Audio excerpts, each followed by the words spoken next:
You are listening to the Willpower Podcast. Welcome to the show. I am Will Holdren, and I talk with some of the most influential CEOs, entrepreneurial leaders, and thought leaders to try and reveal the secrets that has led to their success. I believe that with the right knowledge and mindset, you can do anything you set your mind to. So if you want to learn how to change your life for the better, if you want to learn how millionaires actually became wealthy, or if you want to develop and start your own business from the ground up with the right knowledge to help you, then you are in the right place because this is the Willpower Podcast. Nowhere that we go is a one-way street. Nothing that we love is a one-day key. And if we gon' do it, we gon' do this now. And if we say we gon' hold this down. How's it going, everyone? My name is Will Holdren, and I am the host of the Willpower Podcast. Today we have a very special guest, and his name is Drew Laine. And Drew is a serial entrepreneur, investor, and philanthropist. He's also the founder of his own charity, which is called the Penalty Box Foundation. So it was an absolute honor to have him on here today. So Drew, thank you so much for joining me today. It's great to be here, man. Great to chat. Awesome. I appreciate it. And so to start off, I want to go into your childhood a little bit. So can you kind of talk about what your childhood was like and how it kind of helped turn you into who you are today? Yeah, I mean, I had a pretty unremarkable childhood. I grew up in a small town, a small beach town right off of Cape Cod. Here in Massachusetts, and I had one older brother and two younger sisters, and my father was a psychologist, a local psychologist, and my mom was a kindergarten teacher. So we had a pretty normal life growing up. I think that if there was anything that cemented who I am as a man, as a father, as an entrepreneur, it was my father. He's a Vietnam vet, and he had a mantra growing up that we always lived by, which was we take care of our own. And he really drilled that into us from, the time we were young kids. Always take care of the people around you, take care of those who need it. And I really think that left an impact on my life here in my career. Gotcha. And obviously it did help you turn out to be an excellent entrepreneur into the future. So that's super cool to see how that kind of panned out.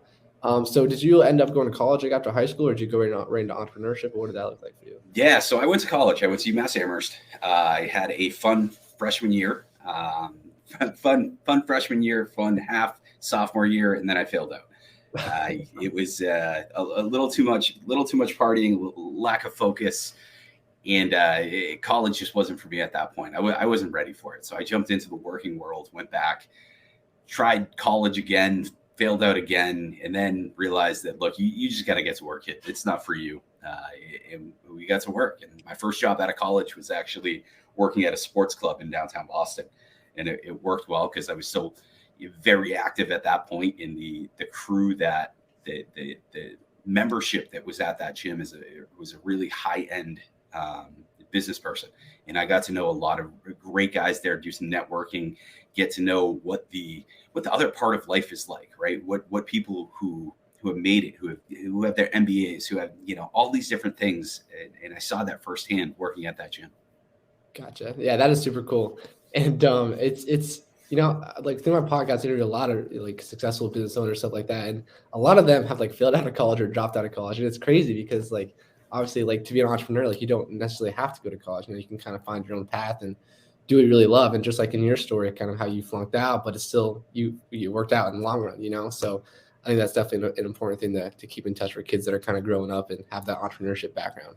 Especially today, today you can do anything, right? And I advocate for college through and through. But I think for some kids, it's important to see that in not even kids, young adults, that look, your path's going to be different than anybody else out there. And if you give yourself the permission to follow your own path, give yourself the permission to see what's in your future and not be dictated by what others are doing, go get it. Go get it. And it might not be college, right?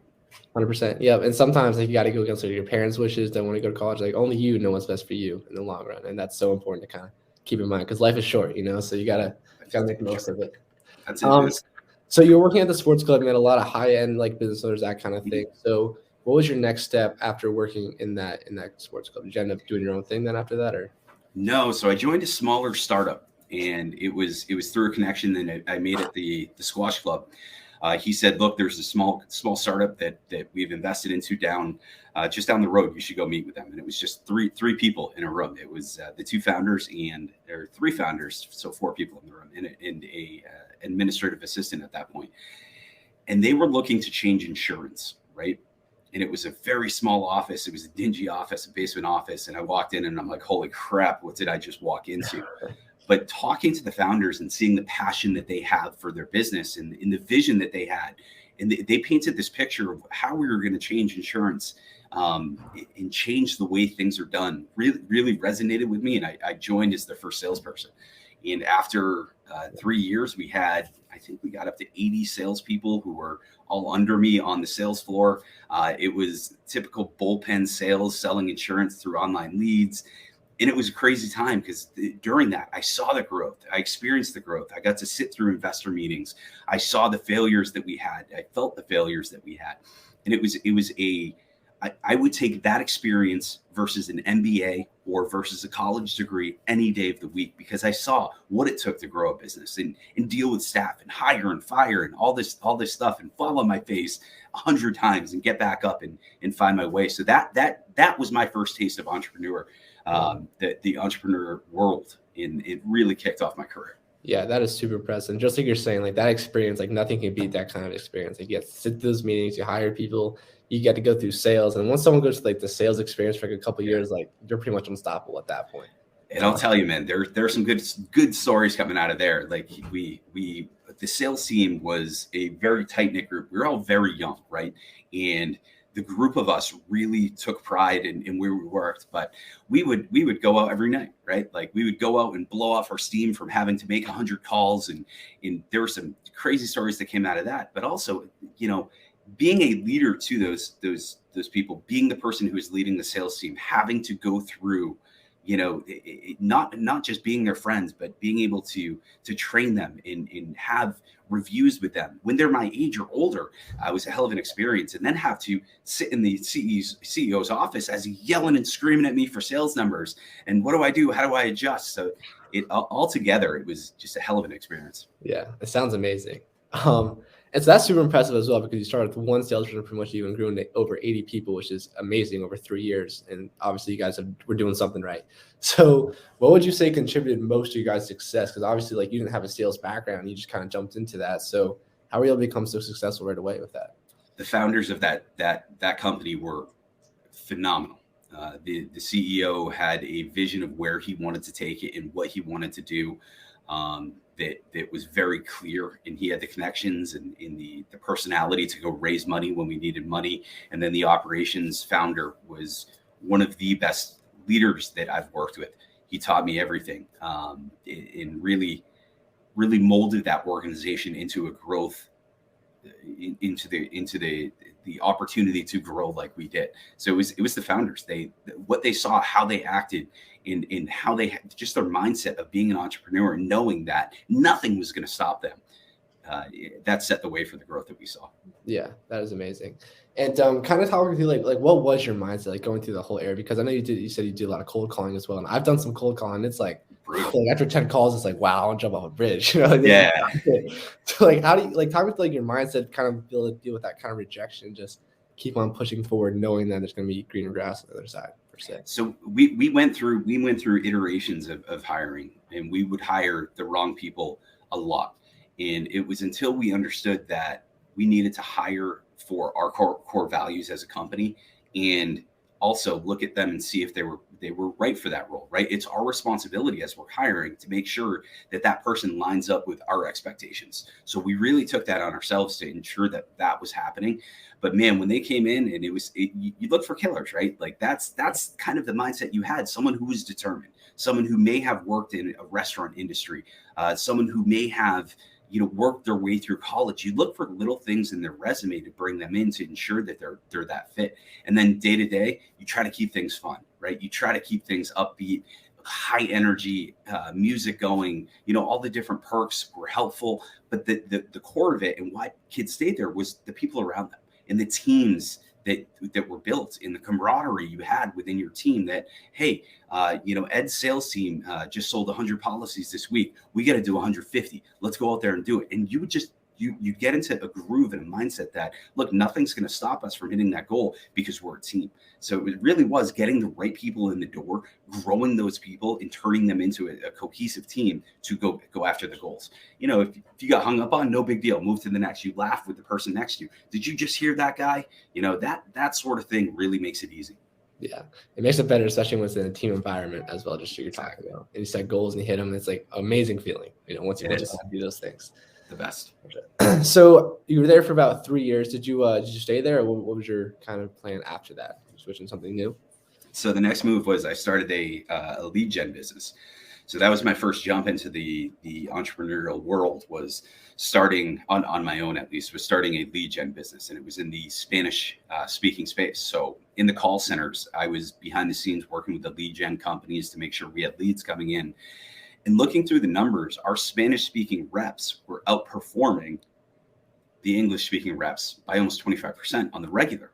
Wow. And I was thinking, why is this happening? And realized that there was an opportunity to go out there and serve the Spanish speaking population with lead gen pages and the opportunity to buy insurance through Spanish speaking call centers. And I saw that and I jumped on it. And that was my kind of soiree into into my own business. And from there, we grew it and it did okay. But we ended up selling it about 18 months after we launched it to a company down in Florida. They took it over, they bought it out, and we moved on. And that was quite an experience on its own. Wow, that's definitely interesting. Wait, can you speak Spanish? I cannot. No. So you're selling lead generation stuff to helping Spanish sales call people. Mm-hmm. It was special. So in getting into the depth of it, you really had to get regional with the types of web pages you were doing and the language that you were using, because if you speak to someone from Texas, they're going to look at insurance different than someone up in Maine, right?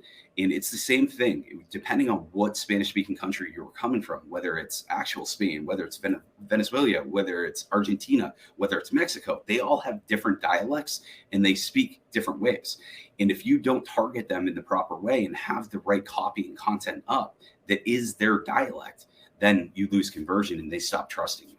So it was an adventure of jumping into a world that I had no idea what I was doing. It was interesting. And again, it leads to more experience, which is what it's all That's about. It. Exactly. So were you developing like scripts for them to while they're cold calling people? Is that what you're talking about for the lead gen source? Was online kind of thing? What did that look like? So we created, above call centers, you have lead generation, right? You have people who are looking for insurance. And back in that time, it was a lot different than it is today, where you would get a website if you search for Spanish speaking insurance agents, and we would want to populate one of our pages to be one of the first they get to. You feed that page content that they can read, understand insurance, and then you offer a lead form where they would enter their information. When that information's entered, it was then sold to, depending on the where the lead was in different parameters, 5 or 6 different insurance companies who would then call that person and try to sell the insurance. So we were setting up the top layer of the entry point for consumers to reach someone in a call center. And then you guys are selling those leads out to other companies to try to call them and sell the insurance to them. Gotcha. That makes sense. And so how did that company, in your opinion, kind of not work out in the long run? Like you said, you sold it after 18 months and stuff. So what would you say the main factor for that was? Well, we the opportunity to sell it was grind, right? It was my first company. I was in a world that I knew nothing about. Right. I didn't speak Spanish. We knew insurance well, and it was okay.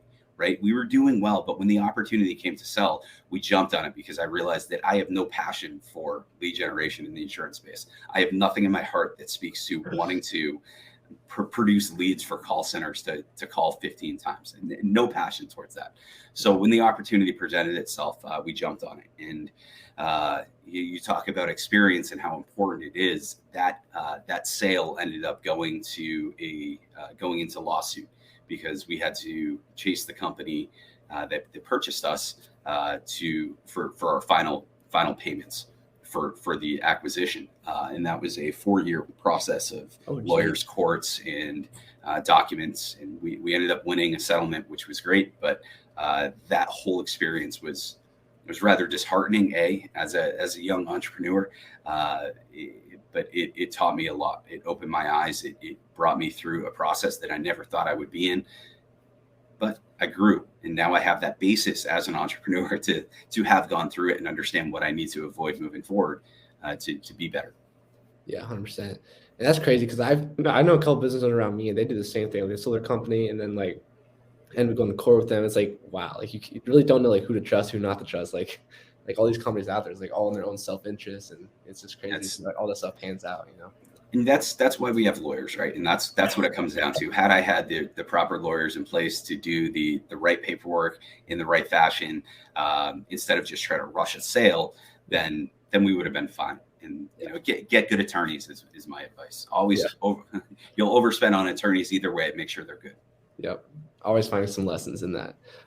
So you said you weren't really motivated, like selling lead gen stuff to insurance companies at the end of it. So when you started the company, were you motivated then to kind of dive into that space, or kind of like, oh, I think it's a good idea, should try to run with it kind of thing? Because I know a lot of entrepreneurs, like they want to feel like completely motivated going into something new, but like just like you're talking, like you weren't really there, like mentally trying to sell those lead gens to insurance companies, you know? Yeah, and it was how do I put it? So at that point, I wanted to be an entrepreneur. I wanted to own my own business. I wanted to go after something and live that life. It was less about what the work was going to be. It was more about the lifestyle. I was young. I was immature. I was inexperienced, right?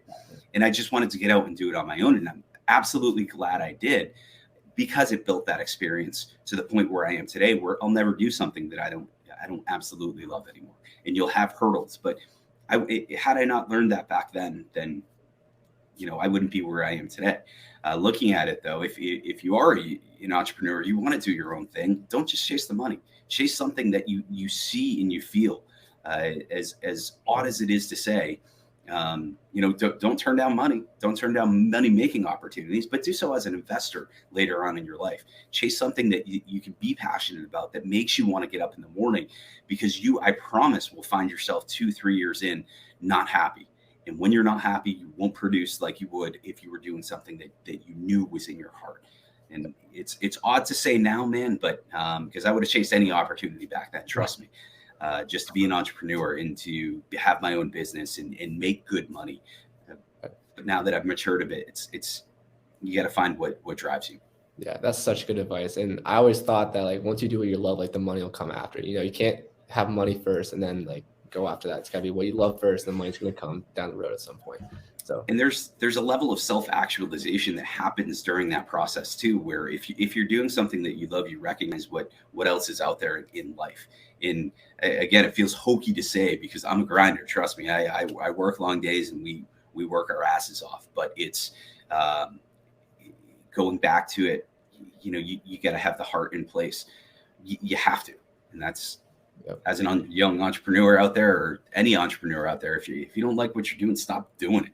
Yep. It's going to be a grind too if you don't like it. It's going to be hard work day in, day out, trying to do what you don't really love to do.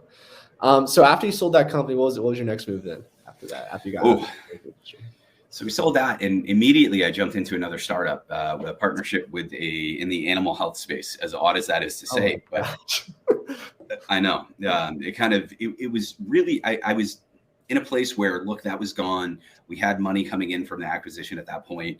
I didn't know what I wanted to do next. So I took a job consulting with an animal health company, and completely different industry, but I saw the opportunity because they owned some big domains in the animal health space. And I said, you know what, you could probably turn this into lead gen.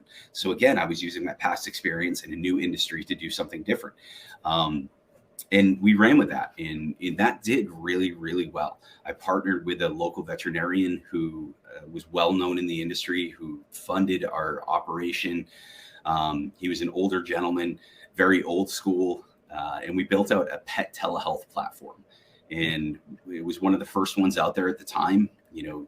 Human telehealth was just coming up.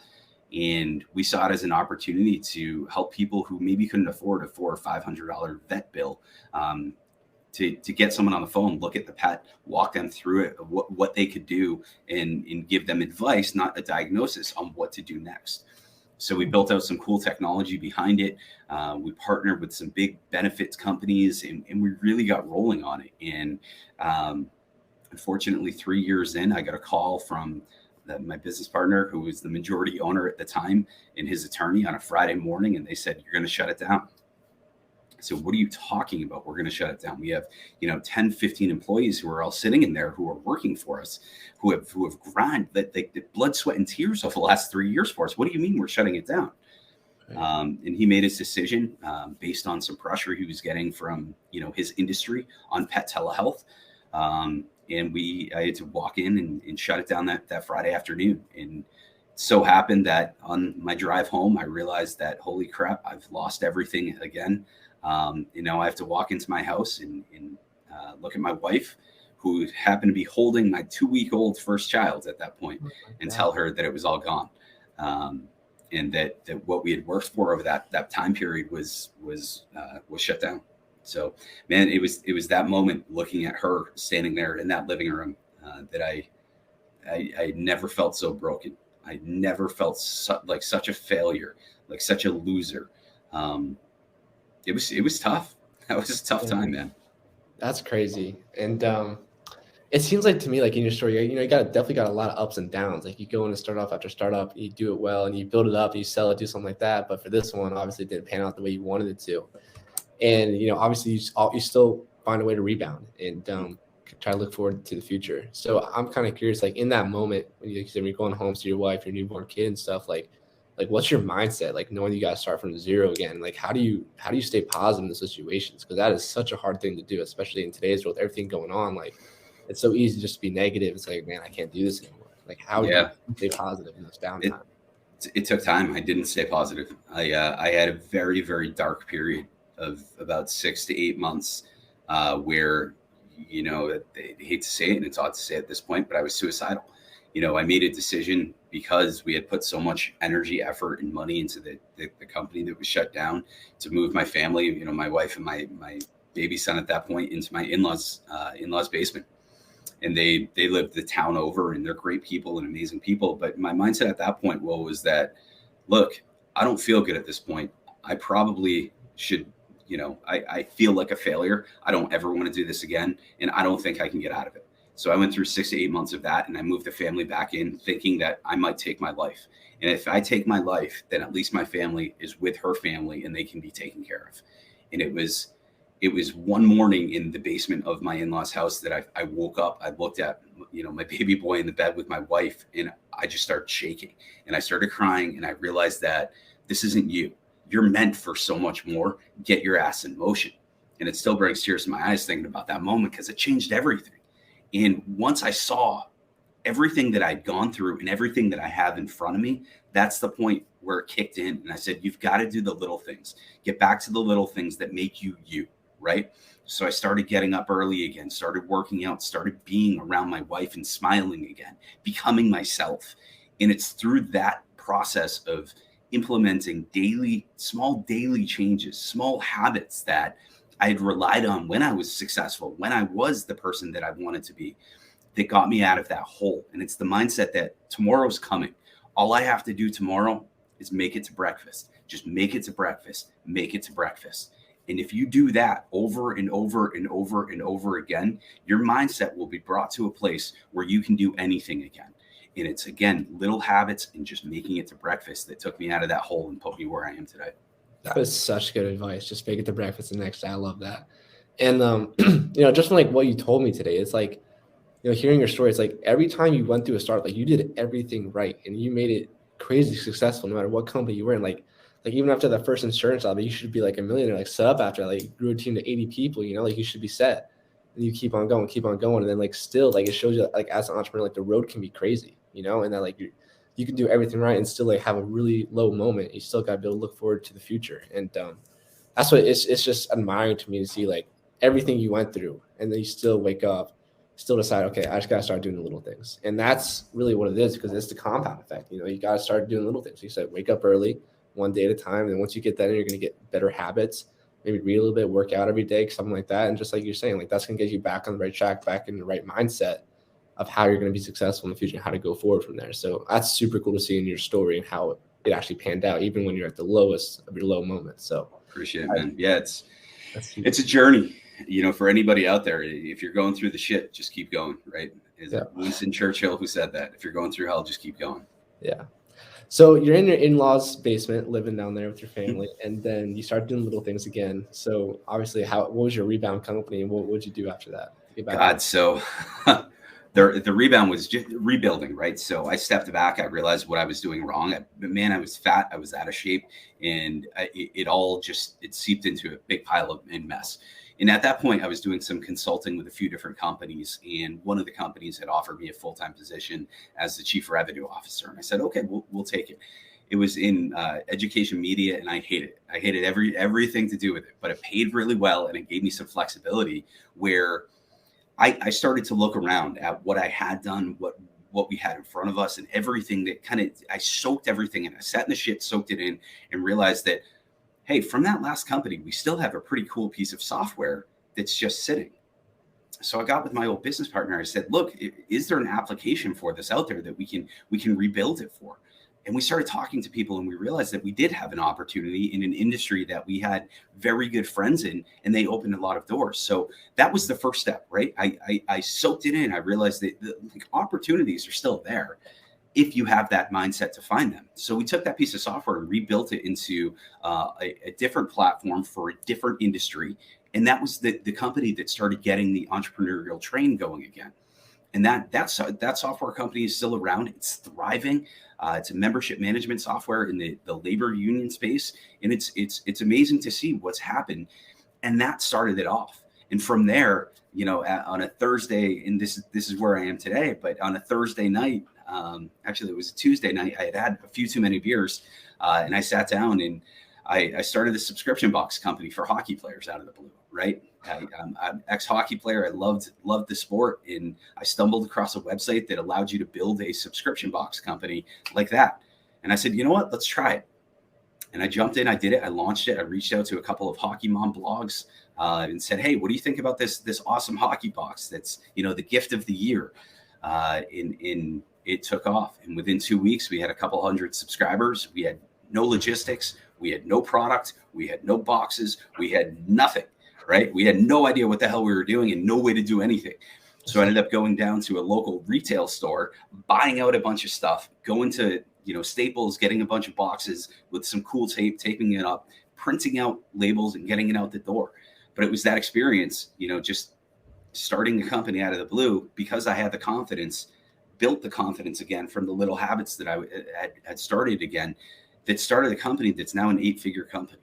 And it's crazy to think that, from that one moment where I said, all right, let's just try it. Let's go for it. I love hockey. I love the industry, and I've always wanted to do something in e-commerce. Let's do it. And I started, and now we manufacture, we have warehousing, we have warehousing and 3PL operations. We have a print and embroidery shop. We have retail stores, all from that one moment where I just clicked yes and gave myself the permission to believe in myself again. Wow. And that's awesome. And that's an industry you love too, which is hockey. Yeah. So it's cool to see how it kind of fits in there. So you guys pretty much just sell like hockey equipment, like through an e-commerce store pretty much and through a mailing list? Yeah. So again, kind of a funny story, stepping back to the subscription box, we needed to find a way to sell more subscription boxes we were buying media. We were going through AdWords. We were doing Facebook media buys, and it wasn't interesting, right? The acquisition cost was way too high, and maybe we weren't good at it at the time, but the acquisition cost was too high. So how do we get more people involved in our subscription box without having to pay for it? So back 6 years ago, we started a private Facebook group called Hockey Deals and Discounts. And the idea was that we would bring all of our subscribers together, get them to invite their friends, and then we would offer the subscription box, but also build a community of like-minded families where we could then go out and negotiate with manufacturers and different companies and have direct audience and sell to them. Wow. And that's really, we're at, I think, around 60,000 members at this point in that group. And it's the backbone of who we are. We run a daily deal in there on gear and equipment to, help lower the cost of hockey. And from that, we started manufacturing our own training gear for hockey. We've acquired 3 different companies during the last 2 years that are in the hockey space to help us grow. And it's just been insane. Oh my gosh. That's impressive. And It's been a super ride though. cool how you're able to like you use all your lessons you learned in the past and all your experiences kind of like leading into this company, and then you just gotta be right one time, and this is your one time, and that just kind of takes off, and like I said, it's an 8-figure company. So congratulations on that. That is super impressive. And I also love how much you give back. And one thing you started was your Penalty Box Foundation. So what made you want to start that charity in the first place? Yeah, so with that Facebooker, you would hear stories from all over the country of things happening to hockey families, and seeing that regional team or regional group come together as a family and support one another.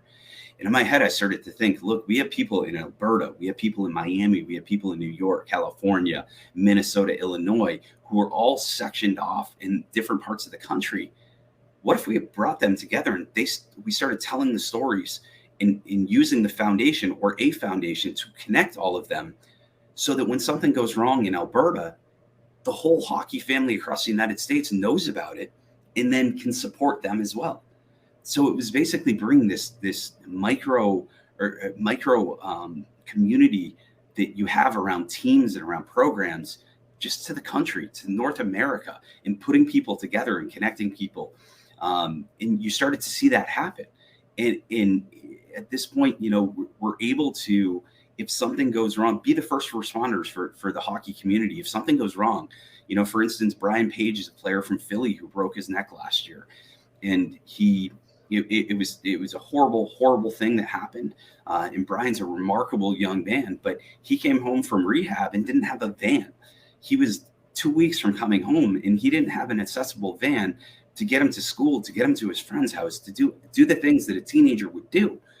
And we heard that and we said, that's not right. So we went out and we went to the community and we did a call for action, and we did a fundraiser, and within 24 hours we had raised $80,000, and we were able to buy Brian his van.